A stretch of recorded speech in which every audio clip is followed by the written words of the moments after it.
दोस्तों, आप सभी लोग चुंबक को तो जानते ही होंगे, जो किसी भी लोहे की चीज को अपनी ओर आकर्षित करता है। लेकिन क्या आपको पता है कि चुंबक कैसे बनाया जाता है? आइए आज इस वीडियो में हम आपको चुंबक बनने से रिलेटेड पूरी इंफॉर्मेशन देते हैं। तो जो लोग इसके बारे में पूरी जानकारी चाहते हैं वो हमारे इस वीडियो को पूरा जरूर देखें। आज से पहले सिर्फ नेचुरल मैग्नेट ही होते थे, लेकिन आज से कुछ साल पहले वैज्ञानिकों ने इन्हें मेटल और इलेक्ट्रिसिटी की मदद से बनाना सीख लिया है। चुंबक बनाने के लिए सबसे पहले एक ऐसा सांचा बनाया जाता है जिसमें मेटल्स को डालकर चुंबक को आकार दिया जा सके। और ऐसा करने के लिए सबसे पहले एक ट्रे को मशीन के अंदर डाला जाता है जिससे उसमें रेत भर सके। उसके बाद एक वर्कर मशीन को हटाकर सरफेस स्मूथ कर देता है और एक बार फिर इसे मशीन में डाला जाता है और इस बार मशीन गैस पंप करती है जो रेत को कुछ ही सेकंड में केमिकल में बदल देती है, जिसके बाद ही रेत एक टिकाऊ मोल्ड में बदल जाती है, जिसकी मदद से हम मैग्नेट को सही आकार और सही तरीके से बना सकते हैं।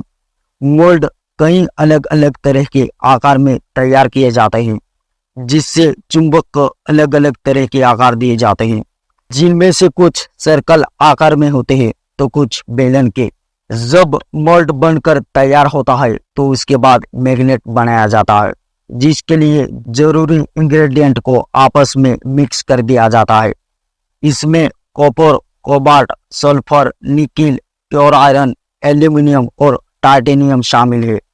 इन सभी इंग्रेडिएंट को इलेक्ट्रिकल इंडक्शन फर्नेस में डाल दिया जाता है जिसमें बहुत ही ज्यादा इलेक्ट्रोमैग्नेटिक फील्ड तैयार होता है जो मेटल को लगभग 1650 डिग्री सेल्सियस पर गर्म करते हैं और उसमें से सारी चीजें पिघल जाती है।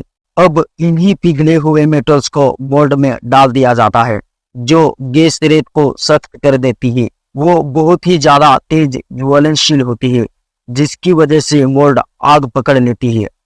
जलते हुए इस मोल्ड्स को फैक्ट्री में दूसरी जगह ले जाया जाता है जहां पर वर्कर्स इसे जमीन पर पटक देते हैं और फिर हथौड़े से पीटकर खोलते हैं। इससे हवा अंदर जाती है और मोल्ड ठंडा होता है। सभी टुकड़ों को एक बड़े सी बिन में रखा जाता है और फिर रेत के टुकड़ों को मोल्ड से अलग करने का काम होता है और इस काम को करने के लिए एक मैग्नेट की मदद ली जाती है, क्योंकि मैग्नेट की सहायता से जो मेटल की टुकड़ी होती है उन्हें अट्रैक्ट कर लिया जाता है और जो मेटल के पीसीज होते हैं ये अभी मैग्नेटाइज नहीं होता है, इसीलिए मैग्नेट से अच्छी तरह से चिपक जाते हैं।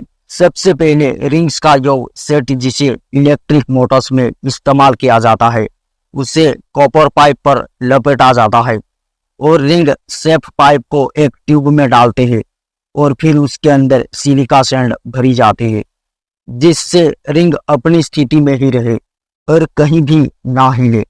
ट्यूब के दोनों किनारों को कंक्रीट की मदद से सील कर दिया जाता है और इसके बाद इन्हें आग की भट्टी में भेज दिया जाता है जहां पर ट्यूब बिल्कुल लाल गर्म होने तक भट्टी के अंदर डाले रखना होता है। बहुत ही ज्यादा हीटिंग के कारण रिंग एक मैग्नेटिक बिल्ड लेने के लिए तैयार हो जाती है जिसमें मेटल रूड से मिलेगा। उस रूड को कॉपर पाइप के सेंटर में डाला जाता है और फिर उसी जगह पर फिट कर दिया जाता है। पानी पाइप को पिघलने से बचाता है क्योंकि अंदर रिंग्स को लो वोल्टेज और हाई करंट चार्ज भेजा जा रहा है। अब वर्कर्स इस सील को खोलते हैं और इस प्रोसेस के बाद रिंग्स हल्की सी मैग्नेटाइट हो जाती है जहां सबसे पहले खुरदरी सतहों को स्मूथ कर लिया जाता है। अभी ये मैग्नेट किसी भी काम के नहीं है, लेकिन ये मशीन इनमें स्ट्रॉन्ग इलेक्ट्रोमैग्नेटिक चार्ज भर देती है। पहले हल्का मैग्नेटिक चार्ज भरा जाता है जिससे पहले ये बात पता लगाई जाती है कि मैग्नेटाइजेशन सही से हुआ है या नहीं, और फिर उसके बाद इसे अच्छे से मैग्नेटाइज कर दिया जाता है जहां ये पूरा चुंबक बनकर तैयार हो जाता है। चुंबक को बनाने में भी चुंबक का इस्तेमाल होता है, इसलिए चुंबक बहुत ही ज्यादा जरूरी चीज है। इसीलिए चुंबक हमारी जिंदगी में बहुत ही ज्यादा महत्व रखता है। तो दोस्तों उम्मीद है आपको चुंबक के बनने की पूरी प्रोसेस के बारे में अच्छे से समझ में आ गया होगा और आपको इससे रिलेटेड पूरी जानकारी मिल गई होगी। तो चलिए दोस्तों वीडियो को यही खत्म करते हैं।